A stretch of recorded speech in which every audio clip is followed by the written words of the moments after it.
Good morning student and dear friends. तो आज मैं पढ़ाऊंगा आपको real number chapter 1 class 10 CBSE board और यूपी बोर्ड। इससे पहले हमने बात करी थी इंट्रोडक्शन में कि किस टॉपिक से कितने नंबर का आएगा और हमारा सिलेबस क्या होगा और हमारे एग्जाम का पैटर्न क्या है। तो आज हम बात करेंगे चैप्टर 1। चैप्टर का नाम है रियल नंबर। उसमें हम डिस्कशन करेंगे पहले कि रियल नंबर होते क्या है। अगर आपको पता है अच्छी बात है, अगर नहीं पता अब आपको पता चल जाएगा कि रियल नंबर कौन से होते हैं। ऐसे तो हम डायरेक्ट ही बोल सकते हैं कि एक्सेप्ट रूट -1 को छोड़कर जितने भी नंबर होते हैं वो रियल नंबर होते हैं। लेकिन अगर एग्जाम में आ जाए कि इसकी डेफिनेशन कैसे लिखे, 1 नंबर में आ सकता है, 2 नंबर में आ सकता है, तो हम कैसे लिखेंगे वेरी शॉर्ट में। Real number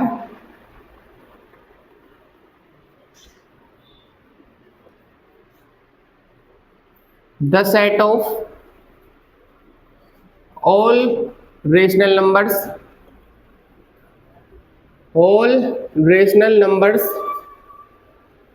and irrational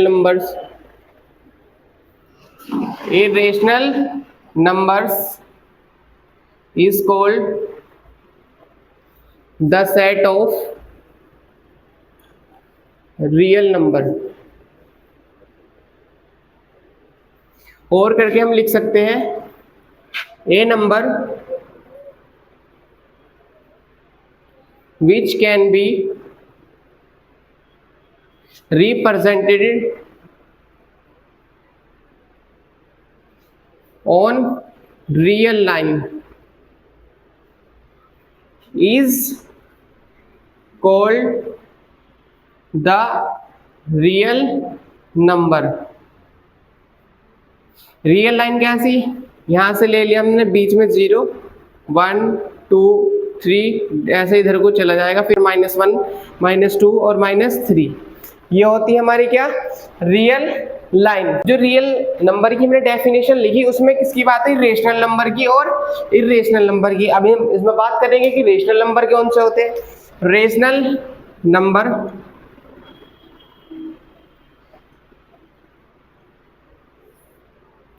rational number कौन से होते हैं, ए number which can be written in form of a upon b is called rational number। that is क्या होगा, rational number equal to a upon b where a b r क्या है, integer, but b not equal to 0। Second क्या था, irrational number.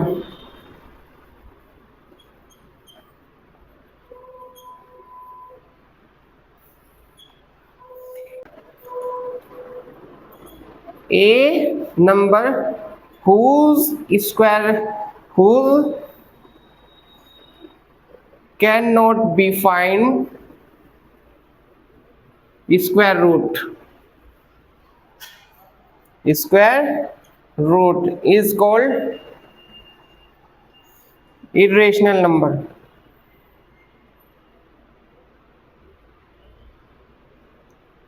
Example,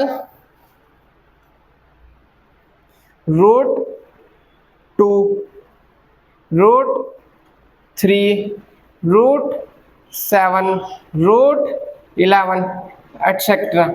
अब आपके मन में आ रहा होगा इनका तो हम इसका रूट निकाल सकते हैं, लेकिन वो पॉइंट में आएगा। बिल्कुल आप सही हो, लेकिन हम बात कर रहे हैं उन स्क्वायर रूट की जो एक पॉजिटिव नंबर ना हो। नंबर कहां से स्टार्ट होंगे, कहां से होंगे, 0 से। 0 1 2 3 4 5 6 डॉट डॉट ऐसे चलते जाएंगे। और नेचुरल नंबर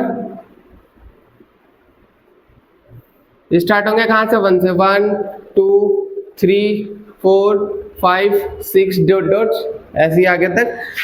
फिर हम बात करेंगे हम इंटीजर की। इंटीजर में कहां से आते हैं, -∞ सो लेके डॉट डॉट माइनस के 4 माइनस के 3 माइनस के 2 माइनस के 1 0 1 2 3 4 5 डॉट डॉट जाके इन्फिनिटी तक जा एंड सो ऑन बोलते हैं। वैसे मैंने डॉट डॉट बोल दिया। पॉजिटिव इंटीजर में कहाँ से आएगा? 1 से 1 2 3 4 5 एंड सो ऑन इन्फिनिटी तक। नेगेटिव इंटीजर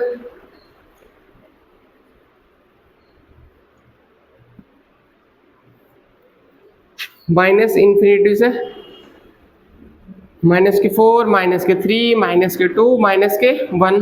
अब बचा 0। अब 0 क्या होता है? नेगेटिव इंटीजर होता है, पॉजिटिव इंटीजर होता है। ये एमसीक्यू के लिए हमेशा याद रखना कि 0 जो होता है 0 is neither positive integer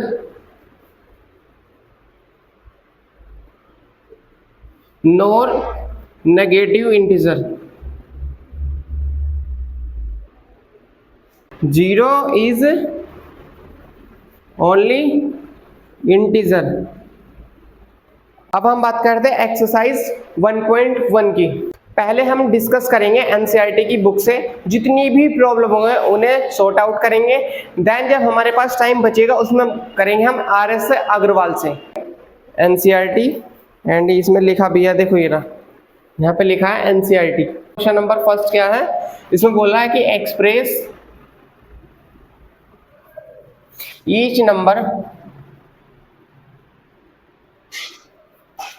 as a product of its prime factor। First part है इसका 140 तो यहाँ पे करते हैं 140 को, इसको फैक्टर करेंगे 1 से तो सब नंबर कट जाते हैं। अब हम देखेंगे 2 से। इसमें जो 1 है पहला फर्स्ट डिजिट देखेंगे, 2 से छोटी है तब ले लेंगे 2 डिजिट। अब कितना बन गया? 14। तो इसे 2 से करेंगे 2 7 जा 14 और 0 की 0। अब सेम यहाँ पे पहले फर्स्ट डिजिट अगर ये डिवाइड हो रहा है 2 3 जा 6 कैरी यहाँ पे 1 बचा तो इसके कितना हो गया? 10 बन गया। 2 5 जा 10। अब ये किससे कट होगा? 2 से तो नहीं होने का, 3 से नहीं होने का, 4 से नहीं होने का, डायरेक्ट किससे होगा? 5 से। 5 7 जा 35 और यहाँ पे किससे करते? 7 1 जा 7। तो यहाँ पे लिख देंगे हम prime factor of 140 equal to कितना? 2 इंटू 2 इंटू 5 इंटू 7 और यहाँ पे लिख लेंगे 2 की पावर 2 इंटू 5 इंटू 7। जो हमारे फर्स्ट क्वेश्चन के बाकी पार्ट बचे हम इस तरह सोल्व कर लेंगे। अब बात करते हैं क्वेश्चन नंबर 2 की। उसमें कहा find the LCM and HCF the following pairs of integer and verify the LCM and HCF equal to product of 2 number. हम जानते हैं एक फॉर्मूला जो इसमें दिया हुआ भी है, कौन सा? यहाँ पे लिख देता हूँ फॉर्मूला जो होता है LCM and HCF equal to product of 2 numbers. ठीक है। अब इसका जो फर्स्ट क्वेश्चन दिया है 2 का फर्स्ट यहाँ पे करता हूँ। पहले हमें क्या फाइंड करने हैं? HCF and LCM. हमें दिया है कि फर्स्ट क्वेश्चन जो हमें दिया हुआ है 26 एंड 91। तो यहाँ पे क्लिक कर लेंगे पहले 26 का फिर वही 2 से डिवाइड करेंगे। 2 1 जा 2 2 3 जा 6 सीधा 13 से कट होगा तो 13 1 जा 13। यहाँ पे लिख लेंगे 91। ये 2 से कट होगा? नहीं होने का। ये डायरेक्ट किससे कट होगा? बोलो, नहीं पता? तो हम देखते पहले 2 से कट होगा। 2 4 जा 8 नहीं हो रहा, बाद में 11 बच रहा 3 से नहीं हो रहा, लास्ट में बच जाएगा 4 से नहीं हो रहा, 5 से अगर 5 से कब डिवाइड होगा ये पूरा? अगर लास्ट में 0 या 5 हो तो अब भी नहीं हो रहा। फिर 6 से तो नहीं होने का, जब 2 से नहीं हो रहा 3 से नहीं हो रहा तो 6 से कैसे हो जाएगा? क्योंकि 2 एंड 3 तो फैक्टर है 6 के। तो ये किससे कट हो रहा है? 7 से। 7 बन जा 7 कैरी 2 बचे, ये बन जाएगा कितना? 21। तो 7 3 जा 21 और 13 बन जा 13। अब यहाँ पे हम देखते हैं, यहाँ पे प्राइम फैक्टर ऑफ 26 कितना आ गया? 2 इंटू 13 और यहाँ पे कितना आ गया? प्राइम फैक्टर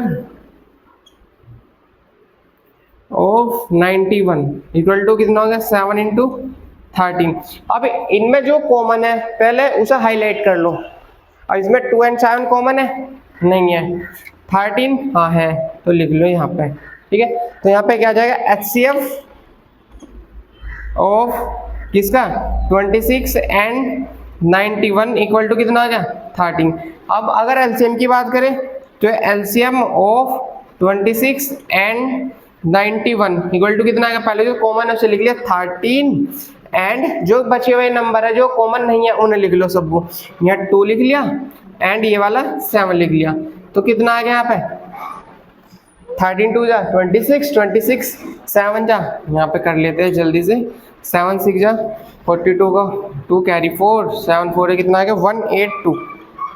इस क्वेश्चन का एलसीएम एंड एचसीएफ तो फाइंड हो गया। अब हम करेंगे वेरीफाई।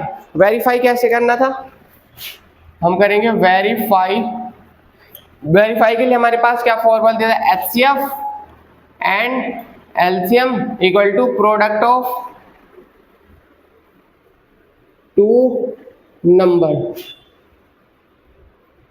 अगर दोनों इक्वल टू आ गए तो वेरीफाई हो जाएगा जो हमारा आंसर है वो करेक्ट है, अगर नहीं हुआ तो फॉल्स है। फिर हम चेक करेंगे कि हमारे कहाँ गलती हुई है। तो हमारा जो HCF आया था कितना आया था 13 एंड एलसीएम कितना आया था 182 इक्वल टू यहाँ प्रोडक्ट ऑफ टू कितना था 26 and 91।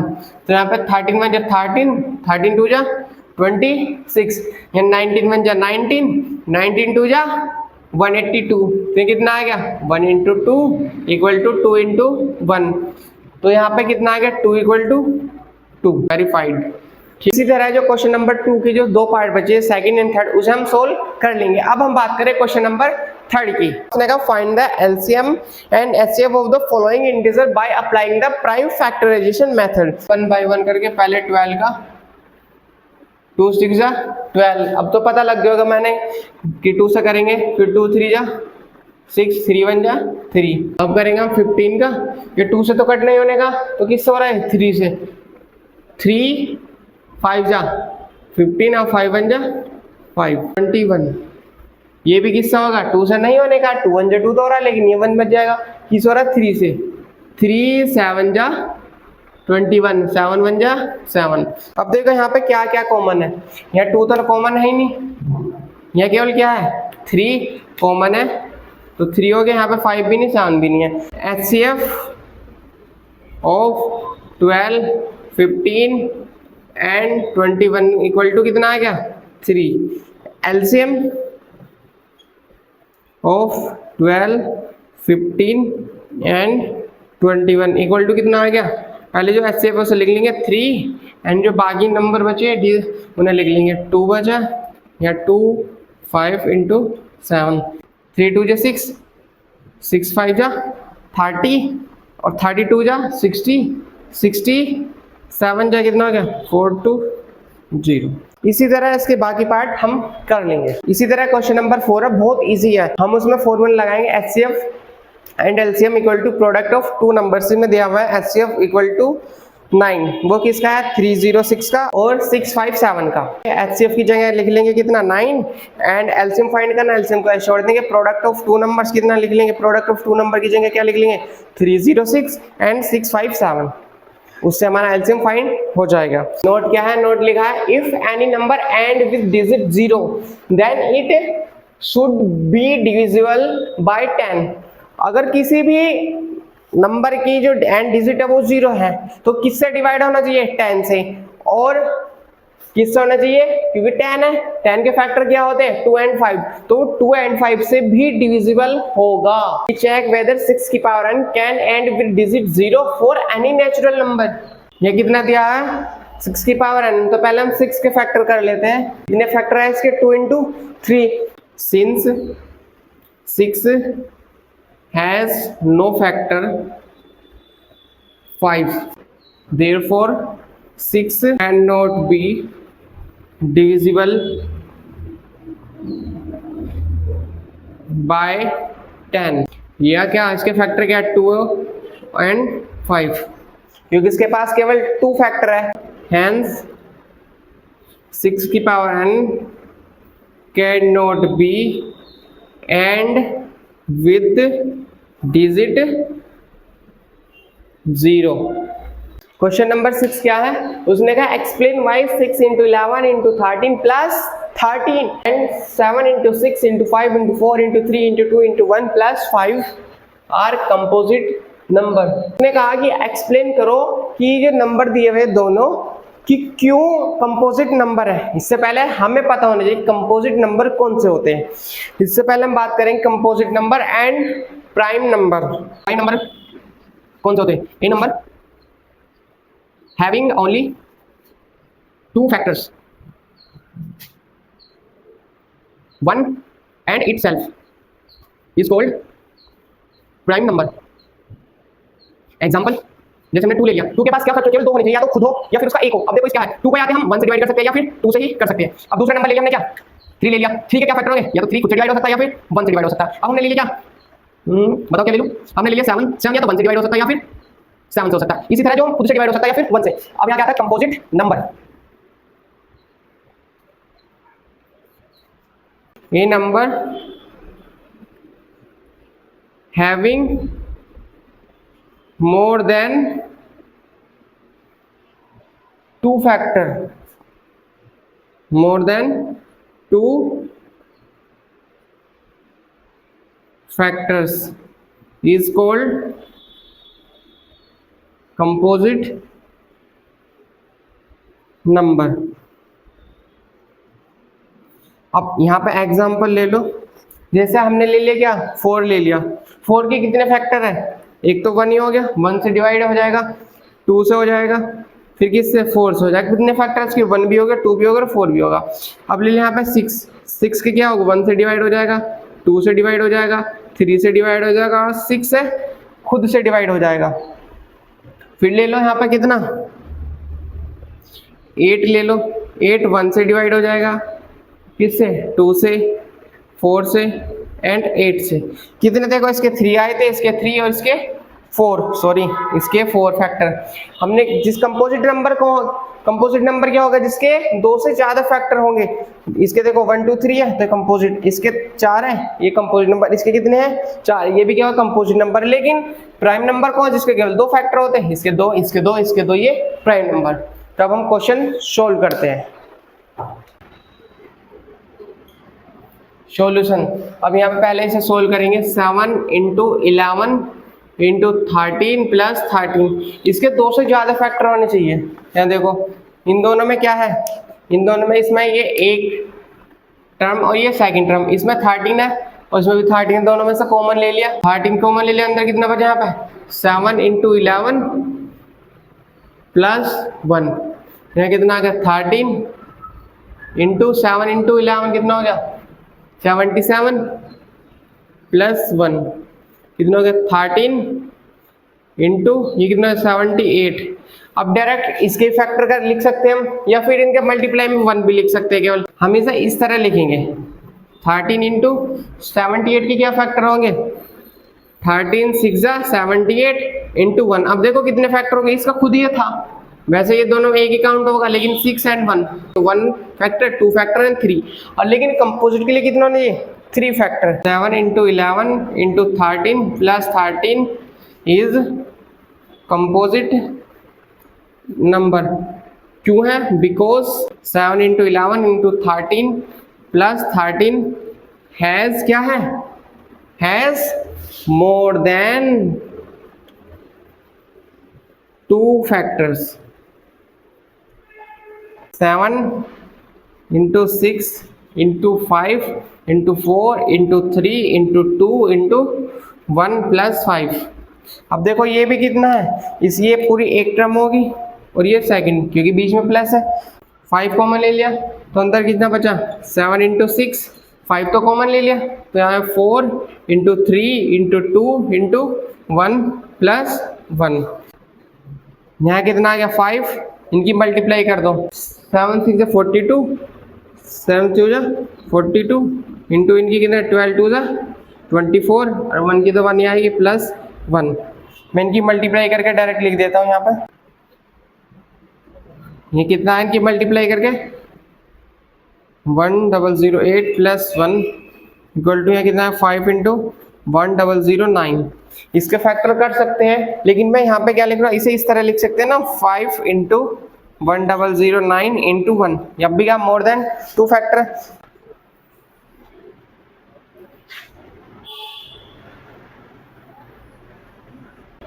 Seven into 6 into 5 into 4 into 3 into 2 into 1 plus 5 is composite number because dash has क्या more than 2 factors। Last question में क्वेश्चन नंबर 7 में पढ़ के बता रहा हूँ, आप खुद कर लेना। उसमें there is a circle path around a sport field. Sonia takes 18 minutes to drive 1 round of a field while Ravi takes 12 minutes for the same. मतलब जो सोनिया है वो तो एक ट्रैक को पूरा करने में 18 मिनट ले रही है और रवि 12 मिनट ले रहा है। Suppose they both start at the same point and at a same time and go in the same direction. After how many time will they meet again at a starting point? मान ले एक sport field है जिसका एक round लेने में सोनिया कितना ले रही है 18 मिनट यहाँ तक आने में। सेम दूसरा जो कौन है रवि, वो यहाँ से यहाँ तक आने में कितना ले रहा है 12 मिनट। अब लेकिन ऐसा तो नहीं कि वो एकदम मिल जाएंगे एक साथ, यहाँ पे मिलना हो ना, यहाँ पे ही है तो मिलेंगे, पता नहीं कितने चक्कर बाद मिले। तो कितना लग रहा, मैक्सिमम टाइम लग रहा, कितना मैक्सिमम टाइम। तो मैक्सिमम टाइम फाइंड करने के लिए तो हम क्या करेंगे, इन दोनों का 18 एंड 12 का क्या ले लेंगे एलसीएम। पहले उसके फैक्टर करेंगे यहाँ पे 18 के, फिर यहाँ 12 के, और उसका क्या निकाल लेंगे एलसीएम निकाल लेंगे। जो एलसीएम आएगा वही इसका आंसर होगा। एक्सरसाइज 1.1 में 7 क्वेश्चन थे, वो पूरी कंप्लीट हो गई है। तो अब मिलते हैं नेक्स्ट वीडियो में। Thank you for watching this video.